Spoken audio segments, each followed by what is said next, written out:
JEE main 2025चा हा question आहे. Conservation of momentum आणि कन्झर्वेशन ऑफ मेकॅनिकल एनर्जीवरती काय आहे तो आपण बघूया.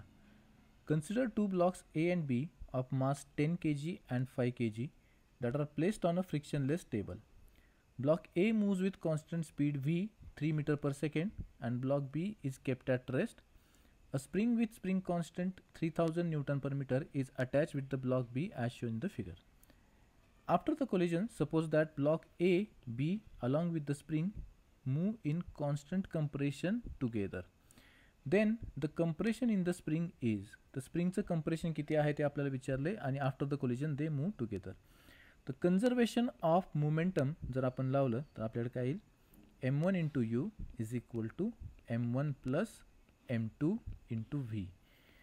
10 into 3 is equal to 15 into v. तर इथून आपल्याकडे येते v is equal to 2 meter per second. आता आपण कन्झर्वेशन ऑफ मेकॅनिकल एनर्जी लावूया, म्हणजे initial potential energy plus initial kinetic energy is equal to final potential energy plus final kinetic energy.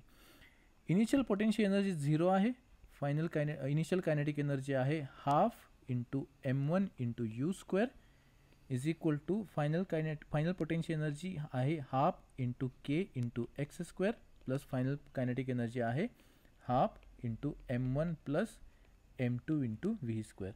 तर इथून हाफ जे आहे ते कॅन्सल होते, आपल्याकडे येते 10 इंटू 3चा square is equal to 3000 into x square plus 15 into 2चा स्क्वेअर.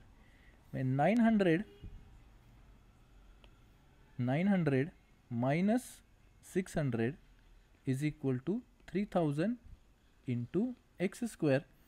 तर आपल्याकडे किती येते, x इज इक्वल टू आपल्याकडे येतोय 0.1 मीटर. तर आपलं करेक्ट आन्सर आहे आन्सर बी.